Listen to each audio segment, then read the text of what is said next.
Well, good retirement planning is all about saving from a young age. But once you've built up some retirement funds, simply putting money into conservative investments like cash and bonds isn't enough.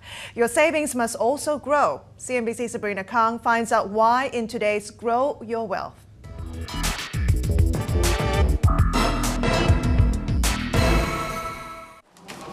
It's a well-known fact that Asians are good savers, but future prosperity and a well-funded retirement will turn on just what people do with that money and how hard they make it work for them. First, be very realistic. Start with the end in mind. Know what kind of lifestyle you want to lead. Number two, be very pragmatic. In the modern economies of Asia, you have got to grow. First and foremost, tap the golden goose, the maximum effect to produce a kind of income stream that can fund a retirement. 3, watch your expenditure. Most of us are spending our lives away, our tomorrows away. In Hong Kong, studies do show that people have good savings habits, but the vast majority still put money in deposits where they get little or no interest. Add to the fact that mutual funds are not being well tapped by many Hong Kong investors, and the question of how to grow wealth for retirement is even more crucial. It's not just about having enough money for a certain number of years in retirement. Any nest egg you accumulate needs to stay ahead of inflation. That means looking more to growth investments in the future. Cash and bonds definitely have some of it in there to stabilize the portfolio, but a certain percentage has to be in property and equities. Otherwise, you just won't be able to stay ahead of inflation for that long period where you're not getting a paycheck.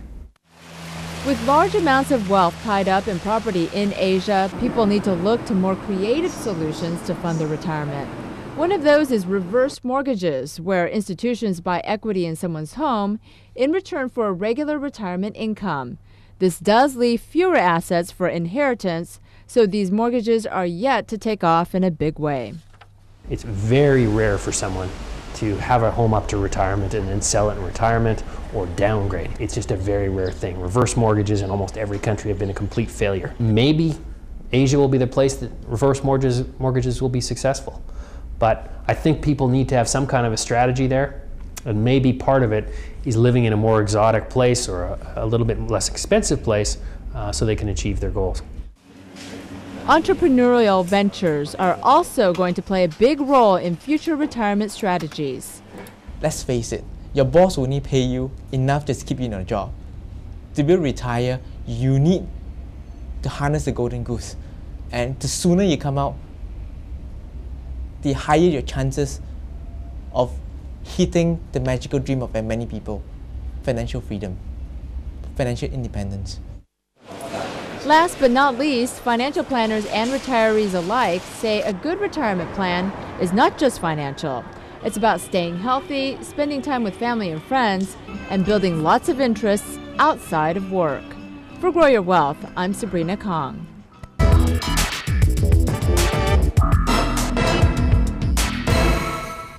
Well, the world's population is rapidly aging, and Asia is no exception. The Japanese have the longest lifespans in the world, and elsewhere in Asia, the number of senior citizens is rising fast. In the next 50 years, that's going to put a huge pressure on pension systems. CNBC's Sabrina Kang finds out what all the longevity means for retirement planning in today's Grow Your Wealth.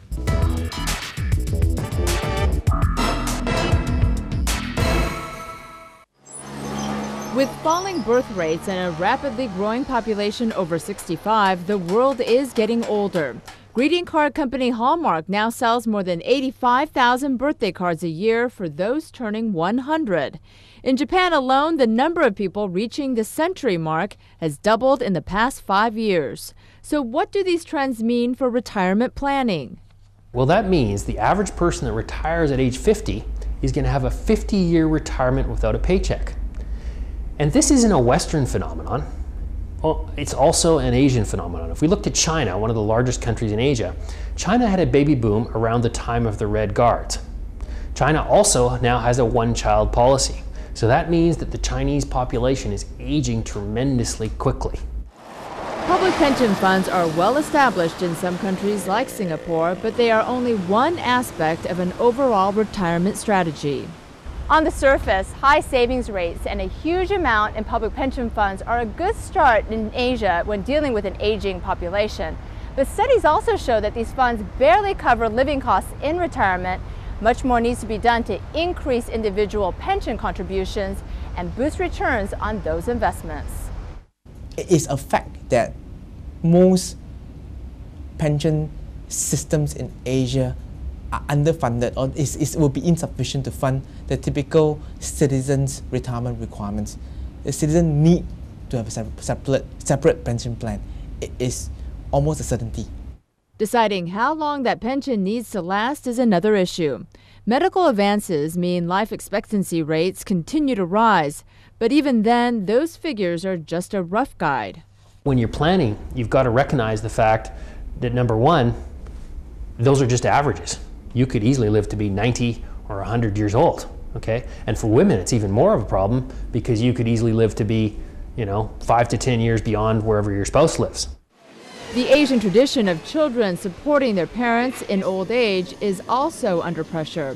With so many families opting to have just one child, this means a typical young couple could find themselves supporting their respective sets of parents as well as 4 sets of grandparents. So therefore, you have to fend for yourself. Because the state is not going to, your children has no ability to, then who is going to take care of you? You yourself have to make the effort during younger years to accumulate enough. But accumulating enough for a quality retirement isn't easy at a time of growing consumption and rising individual debt levels in many parts of Asia. For Grow Your Wealth, I'm Sabrina Kong.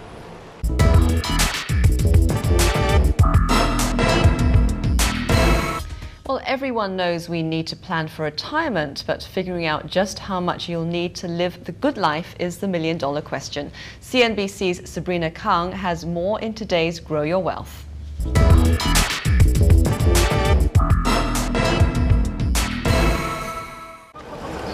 These days, retirement spans 30 years or more. Building a nest egg to last that long is the challenge, especially since governments and employers can only foot part of the bill. This study shows there's a growing awareness in Asia of the importance of individuals taking responsibility for their own retirement. But it also reveals that only a small number of people are very confident they'll be able to afford basic expenses once they retire. Figuring out those expenses is the first step for any retirement plan. Your kids may have graduated, but your income lifestyle changed.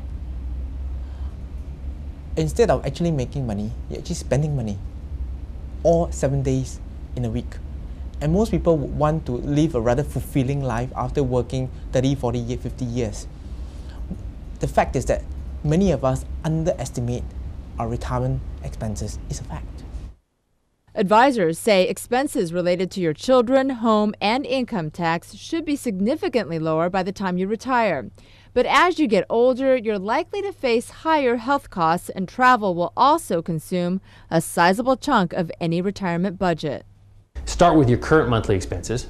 Take off your mortgage, take off your child-related expenses, take off your work-related expenses, but then add back travel, which is definitely going to increase, and healthcare costs, which are going to increase. That'll give you the monthly amount. Many people look to cut costs by retiring away from major cities to a cheaper location. I think from Singapore, I think you're going to see a lot of people retiring perhaps into Thailand, or they may spend 6 months a year in Thailand. The reason Phuket is very popular is because it's got a very good hospital there as well. I think Chiang Mai will develop. So I think there's a lot of options that you do have in retirement. But ahead of retirement, just how much to save is the question many people want answered. I would say a good savings rate will be between 15 to 20% of your net income. That gives you flexibility, okay, to plan. And flexibility means options, and options are always good. Retirement plans should be reviewed regularly with an investment advisor to check on returns and to review future costs. And this also ensures that your strategy is still achievable and keeps track of your changing needs. For Grow Your Wealth, I'm Sabrina Kong.